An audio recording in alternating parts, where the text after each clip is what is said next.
আজকে কবরে শুয়ে আছে, তারা রবের কাছে ফরিয়াদ করছে, মওলা একটা সুযোগ দাও, দুনিয়াতে গিয়ে একটা নামাজ পড়ে আসে, একটা সিজদা দিয়ে আসে।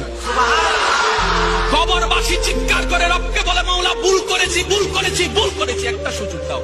আবার দুনিয়ায় যাব, মওলা হাজার ব্যবসা থাকুক আমি নামাজ ছাড়বো না, হাজার চাকরি থাকুক আমি নামাজ ছাড়বো না, মওলা একটা সুযোগ দাও, একটা সুযোগ দাও, একটা সুযোগ দাও। মাটির নিচে যারা আছে তারা বলছে, আর মাটির উপর যারা আছে তারা বলছে, ভাই নামাজ তো পড়তে হয়। একজনে বলে যে কিভাবে আসবো, আমার প্যান্ট তো ঠিক নাই, আমার প্যান্টও ঠিক নাই।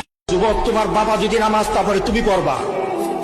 আজকে আমাদের মেয়েগুলিকে বলি, তোমার মা যদি নামাজ তা পড়ে তুমি নামাজ পড়বা, তোমার দাদা যদি নামাজ তা পড়ে তুমি নামাজ পড়ো। তোমাকে দেখে দেখে যেন তোমার পরিবারের নামাজ। মনে রেখো বান্দা, দুনিয়া নিয়ে ব্যস্ত হয়ে গেলা।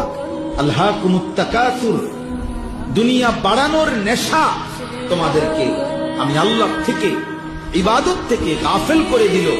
হাত্তা জুরতুমুল মাকাবির, মনে রেখো এরই মধ্যে একদিন তুমি পৌঁছে যাবে কবরস্থানে।